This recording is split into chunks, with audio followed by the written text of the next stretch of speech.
जन्म कुंडली में धन योग को एक्टिव करना कोई मुश्किल काम नहीं है। इसके लिए आपको बस कुछ बेसिक चीजों को समझना है और अपनी जन्म कुंडली को, अपने बर्थ चार्ट को अपने सामने रखना है। लो, आपका धन योग एक्टिव हो गया। अब ये योग एक्टिव करने के बाद आप अपने जीवन में जो भी एफर्ट्स करोगे ना, वो एफर्ट्स जो है वो धन में कन्वर्ट होने शुरू हो जाएंगे। आपके जितना भी टैलेंट है that will be translated into money, और ये मैं आपको प्रॉमिस करता हूं। और आज के वीडियो में आपसे जो भी नॉलेज शेयरिंग हो रही है, ये आज से पहले किसी प्लेटफॉर्म पे किसी ने नहीं की होगी, ये भी मेरा आपसे वायदा है। और इस वीडियो को अगर आप ध्यान से देख जाएंगे तो आज के बाद आप अपनी जन्म कुंडली का जो धन योग है उसको बड़ा प्रॉपरली एक्टिवेट कर पाएंगे। नमस्कार, मेरा नाम है योगेश शर्मा। स्वागत है आपका happy life with Yogesh Sharma में। और दोस्तों, इस वीडियो में आगे बढ़ने से पहले एक विनम्र निवेदन कि अगर अभी तक आपने अपने इस चैनल को सब्सक्राइब नहीं किया है तो कृपया सब्सक्राइब करिएगा और बेल बटन दबाना न भूलिएगा। जन्म कुंडली में किसी भी योग को एक्टिव करना हो तो उसके लिए आपको यहाँ डोनेशंस करनी होती हैं या जन्म कुंडली के उपाय करने होते हैं। इन चीजों के लिए या तो आपको किसी एक्सपर्ट को अपना चार्ट दिखाना होता है या फिर खुद एस्ट्रोलॉजी को सीखना होता है। आज ये दोनों केस नहीं होने वाले हैं, क्योंकि आज मैं आपको कुछ ऐसे बेसिक फंडामेंटल इसी वीडियो के थ्रू बताने वाला हूं। तो इसके लिए आपको कुछ चीजों को ध्यान से समझना है, और वो चीजें हैं कि सबसे पहले आपको यह जानना है कि आपकी जो जन्म कुंडली है वो फिक्स है। यानी जब आप पैदा हुए थे उस समय में आकाश का जो नक्शा था वो आपका बर्थ चार्ट है, यानी अब वो बदल नहीं सकता है। जो योग उसमें आ गए, आपको उन्हीं योगों से अपने जीवन को चलाना है। उन पत्तों को अगर आप सही खेल गए तो आप विजेता कहलाएंगे, और अगर उन पत्तों को खेलने में आप चूक गए तो आप जीवन में हारा हुआ महसूस करेंगे।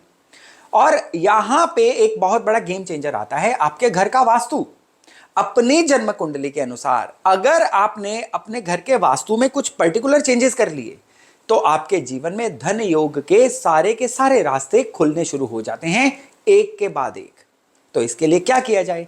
इसके लिए आपको समझना होगा कि आपके घर के वास्तु में आपकी जन्म कुंडली के अनुसार कौन सा कनेक्शन है। तो उसके लिए बेसिकली आपको एक चीज याद रखनी है। ये जो जन्म कुंडली होती है इसमें सबसे पहले आपको एक चीज याद रखनी है, ये हमेशा लग्न होता है, ये आपकी कुंडली का फर्स्ट हाउस होता है। और इस तरह से गिनती करते हुए ये आपकी जन्म कुंडली के 12 घर होते हैं। और अगर इन घरों की बात करें तो इसमें देखिए, यहां पे ये जो नॉलेज शेयरिंग है ना, ये मैं आपको लाल किताब के बेस पे बता रहा हूं। नॉर्मली हमारी सारी चर्चा जो होती है वो वैदिक एस्ट्रोलॉजी पे होती है, लेकिन लाल किताब के कुछ ऐसे फंडामेंटल्स हैं जिनको डिफाइन नहीं किया जा सकता है, जो हमेशा बड़ी सटीकता से काम करते हैं। तो इसके अनुसार हमेशा आपका जो फर्स्ट हाउस है ये पूर्व को इंडिकेट करता है। सेकंड हाउस जो है ये नॉर्थ वेस्ट, यानी आपके घर का जो वायु कोण है, इसको इंडिकेट करता है। इन चीजों को अभी बस आप एम्बाइब कर लीजिए, समझ लीजिए, ये आपके लिए अपने धन योग को एक्टिव करने के लिए बहुत काम आने वाली है। आपके बर्थ चार्ट का जो तीसरा घर है ये आपका घर का दक्षिण है, और जो चौथा घर है ये आपके घर का नॉर्थ ईस्ट है। पांचवां घर जो है ये भी ईस्ट से ही जुड़ा हुआ है, ये है ईस्ट की दीवार यानी ईस्टर्न वॉल। और जो छठा घर है ये आपके घर का नॉर्थ है। सातवां घर जो है वो नैऋत्य कोण है, यानी साउथ वेस्ट, साउथ और वेस्ट के बीच का कोना। और आठवां घर भी जो है ये साउथ से जुड़ा हुआ है, यानी साउथ की दीवार। मैं SW लिखूंगा तो आप उसको साउथ वेस्ट से कंफ्यूज कर सकते हैं, इसलिए इसको मैंने साउथ की दीवार लिखा है।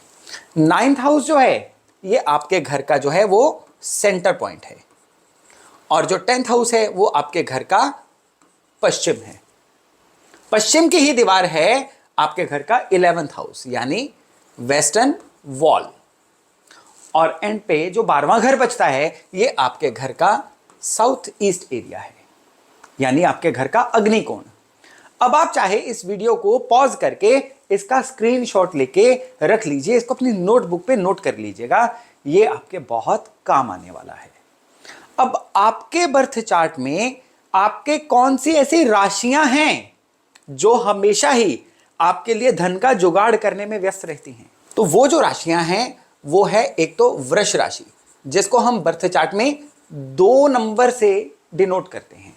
दूसरी राशि जो है वो है कन्या राशि, जिसको हम बर्थ चार्ट में नंबर्स में 6 नंबर से डिनोट करते हैं। और तीसरे नंबर पे राशि आती है मकर, यानी जिसको हम 10 नंबर से डिनोट करते हैं कैप्रिकॉन। आपके बर्थ चार्ट में जिस भी घर में ये 2 नंबर, 6 नंबर और 10 नंबर ये राशियां होंगी ना, अब वो घर जो हैं आपके लिए धन को एक्टिवेट करने के घर रहेंगे। सपोज करिए किसी की वृष राशि जो है यहां पे रहेगी, तो उन लोगों के लिए जो घर की नॉर्थ ईस्ट दिशा है ना, उसको एक्टिवेट करना जरूरी हो जाएगा, उसके बिना धन जुड़ नहीं पाएगा। और अगर किसी की कन्या राशि अगर नॉर्थ ईस्ट में होगी, तो उन लोगों के लिए जीवन में धन आने के नए रास्ते खोलने में नॉर्थ ईस्ट बहुत ज्यादा एक्टिवेट हो जाएगी। और अगर किसी की मकर राशि वो यहां पे आ जाएगी, तो उन लोगों के लिए धन को लगातार चलायमान रखना वो भी नॉर्थ ईस्ट से ही कंट्रोल होगा। यानी ये जो राशियां हैं ना, वृष, कन्या और मकर, ये आपके जन्म कुंडली में जिस भी घर में होंगी, अब वो घर जो हैं इकलौते जिम्मेदार घर बन जाएंगे आपके धन के प्रवाह के लिए, धन के जुड़ने के लिए और धन के संचय के लिए। तो आज हम ये चर्चा करने वाले हैं कि आप अपनी जन्म कुंडली के अनुसार इन घरों को किस तरह से एक्टिवेट कर सकते हैं। और उसके लिए आपको एक विशेष चीज को जानना बड़ा जरूरी है। वो क्या चीज है? वो है कि आपके आसपास जो भी ऑब्जेक्ट पड़े होते हैं ना, चाहे वो आपके घर का सोफा है, बेड है, दीवारें हैं, एसी है, कुर्सियां हैं, पर्दे हैं, आपके आसपास जो भी चीजें आपको दिखाई देती हैं, देखने के लिए तो आपके लिए ऑब्जेक्ट भर है, पर वो चीजें जो हैं आपके सबकॉन्शियस माइंड से सीधे सीधे संवाद करती हैं, कम्युनिकेट करती हैं। आप चाहते ना चाहते हुए उन चीजों से प्रभावित होते हो, और अगर सही स्थान पे सही चीज रख दी जाए तो आपका सबकॉन्शियस माइंड अब उस चीज से प्रभावित होके आपके लिए वो माहौल बनाना शुरू कर देता है, और आपके जितने भी एफर्ट्स होते हैं ना, अब वो धन में कन्वर्ट होने शुरू हो जाते हैं। ये बहुत ही राज की बातें आपको बता रहा हूं। इसको अगर आप अभी बोझिल लग रहा है, समझ नहीं आ रहा है, वीडियो को 1 बार, 5 बार, 10 बार देखिए, तब तक देखिए जब तक ये बात आपको ढंग से समझ ना आ जाए। चलिए आगे चलते हैं। अब यहां पे मैं 3D ऑब्जेक्ट्स पे आ रहा हूं। आपको अभी क्या दिख रहा है? एक गुल्लक दिख रही है। गुल्लक किस लिए यूज होती है? धन को जोड़ने के लिए। वृष राशि जो है ये धन को जोड़ने की राशि है। आपके पास खर्चे निकाल के कितना धन जुड़ पाता है, ये वृष राशि डिसाइड करती है। वृष राशि अगर कमजोर होगी, वृष राशि अगर ब्लॉक्ड होगी ना, धन जुड़ ही नहीं पाएगा। आप कमाते रहिए, धन नहीं जुड़ पाएगा, कहीं ना कहीं खर्चों में निकलता रहेगा। अब धन को जोड़ने का जो सिंबल है ना, ये यहां पे साक्षात वृष राशि बन गया, पॉजिटिव वृष राशि बन गया। अब आपके बर्थ चार्ट में वृष राशि यानी 2 नंबर जहां पे लिखा हुआ है ना, उस दिशा में गुल्लक को रख दीजिए। देखिए कितनी सरल उपाय है, लेकिन ये उपाय गोली की तरह असर करेगा। अगर आपके 10वें घर में वृष राशि है तो आप घर के पश्चिम में रख दीजिए। आपके चौथे घर में वृष राशि है, यानी आपके कुंडली के 4th हाउस में अगर 2 लिखा हुआ है, तो आप अपने नॉर्थ ईस्ट में ये गुल्लक रख दीजिए। इस दिशा में गुल्लक रखने के बाद उसको यूज भी करिए, उसमें थोड़ा थोड़ा कॉइन्स वगैरह डालते रहिए। ये सिंबल है, लेकिन ये सिंबल आपके सबकॉन्शियस को एक्टिवेट करता है, आपके घर के अंदर पैसे जुड़ने की ऊर्जा को एक्टिवेट करता है। यहां पे मैंने आपको मर्म दे दिया। आप पिगी बैंक रख सकते हैं, आप गुल्लक रख सकते हैं, आप कुछ भी रख सकते हैं। धन जोड़ने का कोई भी जो स्रोत है ना, वो वहां पे रख सकते हैं। इससे आपके जो धन जोड़ने की एक एनर्जी है ना आपके घर में, वो बड़ी बलवान होनी शुरू हो जाएगी। अब यहां पे एक सवाल आता है, धन जुड़ेगा तब जब धन आएगा। जिन घरों में यह समस्या है कि धन आता ही नहीं है, वहां पे कन्या राशि जिम्मेदार होती है।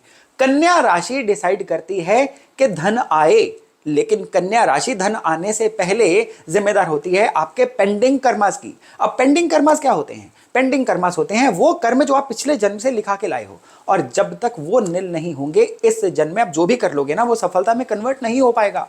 यानी कि समय का जो हेर फेर है ना, ये जिम्मेदार होता है आपकी इस कुंडली में चीजों के ब्लॉक होने के लिए। तो यहां पे फिर बारी आती है वॉच की, घड़ी की, क्योंकि समय का सिंबल क्या है? समय का सिंबल है घड़ी। तो जहां पे भी आपकी कुंडली में कन्या राशि यानी 6 नंबर लिखा हुआ है ना, अब घड़ी उस दिशा में लगाइए। देखिए कितनी बड़ी राज की बात मैंने आपको बता दी। अब घड़ी अगर आप अपनी कन्या राशि की दिशा में लगाएंगे ना, तो इससे क्या होगा? कुदरत आपको इशारे देना शुरू कर देगी। आपको अपनी सराउंडिंग से वो इशारे मिलने शुरू हो जाएंगे कि अपने पेंडिंग कर्मास को कैसे चुकाएं। और एक बार वो पेंडिंग कर्मास जो है वो चुकने शुरू हो गए, वो पेंडिंग कर्मास क्लियर होने शुरू हो गए, तो आपके जीवन में धन की आमद कई गुना बढ़ जाएगी। और ये बात बहुत पक्की है। और जिनके पेंडिंग कर्मा सही होने शुरू हो जाते हैं ना, वो लोग ये कहते पाए जाते हैं कि अब हम जो भी करते हैं ना, अब वो नतीजों में कन्वर्ट हो रहा है, अब धन जो है आना शुरू हो गया है।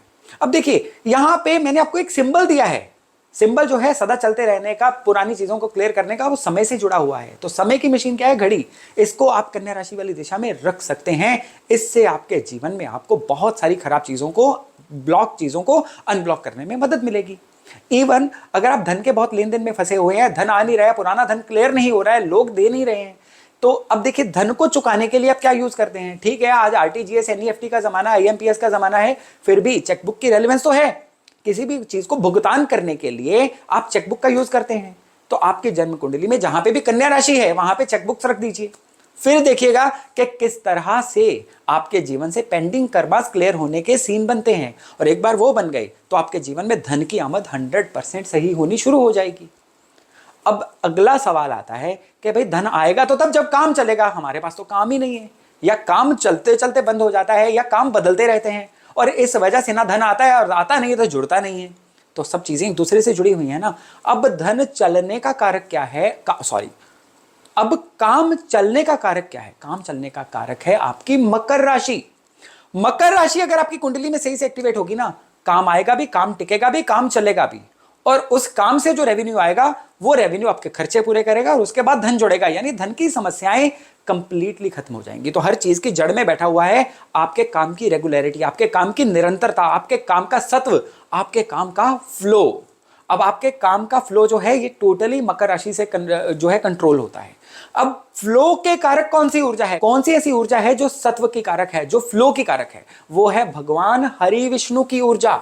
तो इस केस में आपको क्या करना है? भगवान विष्णु, चाहे वो भगवान विष्णु के साथ मां लक्ष्मी हो, चाहे वो भगवान विष्णु का कोई भी पोज हो, ये भगवान विष्णु की कोई भी मूर्ति, इवन तिरुपति बालाजी की भी कोई मूर्ति हो जाए या फोटो हो जाए, ये जो भगवान विष्णु के स्वरूप होते हैं ना, ये निरंतरता के सूचक होते हैं, ये चीजों के रेगुलरिटी में रखने के सूचक होते हैं। तो आपकी कुंडली में जिस भी दिशा में मकर राशि आई है ना, आप उस दिशा में भगवान विष्णु की फोटो लगा दीजिए। यकीन मानिए ये रेमेडी जो है ना बहुत जल्दी और बड़ी सटीकता से काम करती है। तो इस तरह से देखिए, मैंने आपको मर्म दे दिया। अब आपके लिए कॉन्टिन्यूटी का सिंबल जो भी चीज बनती है आप उसको लगा दीजिए। एक जो पेंडुलम वॉच होती है वो भी तो कॉन्टिन्यूटी का ही सूचक होती है ना, लगातार चलते रहना। इवन वॉच अपने आप में कॉन्टिन्यूटी का सूचक होती है। तो आप वॉच भी मकर की दिशा है उसमें लगा सकते हैं। लेकिन फिर भी जो प्रॉपर चीजों के पालनहार हैं, जो आपके प्रोवाइडर हैं, यानी भगवान हरि विष्णु की ऊर्जा, आप उसको मकर राशि की दिशा में स्थापित करिए और फिर देखिएगा कि आपके जीवन में निरंतरता किस तरह से आती है। तो दोस्तों ये था मेरा एक छोटा सा प्रयास आपको समझाने का कि किस तरह से आप अपने बर्थ चार्ट से अपनी धन की ऊर्जा को एक्टिवेट कर सकते हैं। मेरा जो एस्ट्रोलॉजी का कोर्स चलता है ना, उसमें हर सेशन में ऑलमोस्ट इस तरह की कोई ना कोई टिप जो है मैं अपने विद्यार्थियों को, अपने स्टूडेंट्स को देता रहता हूँ। खैर आपने वो कोर्स ज्वाइन नहीं किया, कोई दिक्कत नहीं है, आप मेरे इस चैनल से जुड़े रहिए। इससे भी आपको निरंतर इस तरह की कई ऐसी चीजें मिलेंगी जिनको अप्लाई करके आप अपने जीवन में कई सारी समस्याओं से पार पा सकते हैं। तो चलिए आज का वीडियो था यहीं तक, बहुत जल्द मिलते हैं नए टॉपिक, नए विषय के साथ। अपना खूब ध्यान रखिएगा। नमस्ते।